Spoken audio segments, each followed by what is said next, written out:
Transformation est un terme fort. Il signifie qu'il y a un besoin extrêmement profond aujourd'hui de penser les politiques publiques et de les construire. Et c'est justement pour cela que nous avons créé cet Executive Master.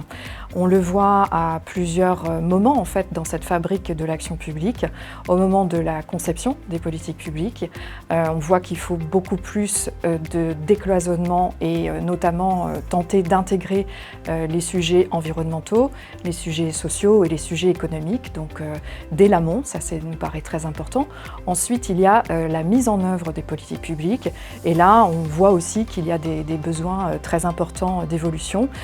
Cette mise en œuvre, on la voit dans le besoin de transversalité, par exemple, transversalité dans nos services, dans les services des collectivités locales, mais aussi dans l'ensemble des organisations.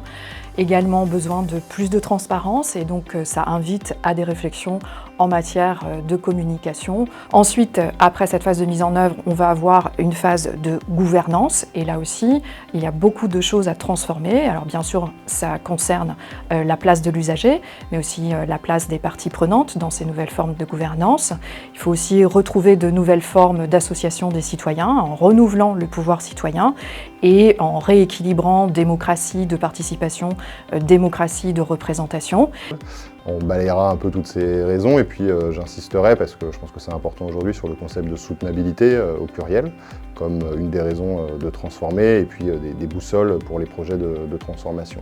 Et puis parce que c'est mon bagage professionnel, je leur proposerai aussi de balayer un peu tous les outils de l'innovation publique, le design, le nudge, les sciences comportementales, mais également des expériences comme les startups d'État. On essaiera comme ça de dresser un panorama en espérant qu'ils repartent avec un certain nombre d'outils et de réflexes ou de sujets de réflexion dans leur vie professionnelle ensuite. Ce cours de stratégie d'influence et de connaissance des réseaux d'acteurs, il vise à permettre aux managers de satisfaire les préférences, ou plutôt celles de leur organisation, parce qu'ils agissent dans un environnement complexe, c'est un peu une banalité que de le dire, mais on essaie dans ce cours et dans ce bloc plus généralement de comprendre quelles sont les logiques d'action des différents acteurs impliqués dans l'action publique, qui ne sont pas que des acteurs publics, mais aujourd'hui cette action publique elle implique des acteurs issus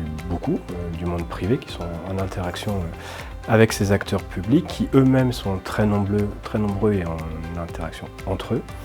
Donc à travers ce cours, on essaie de comprendre quelles sont les logiques de fonctionnement, qu'est-ce qui explique les choix des uns et des autres, choix qui sont rarement convergents. Et l'objectif c'est de transmettre à ces managers les outils qui leur permettent de faire en sorte que leurs choix, leurs préférences l'emportent et leur permettent de mettre en œuvre des politiques publiques qui satisfassent l'intérêt général au mieux.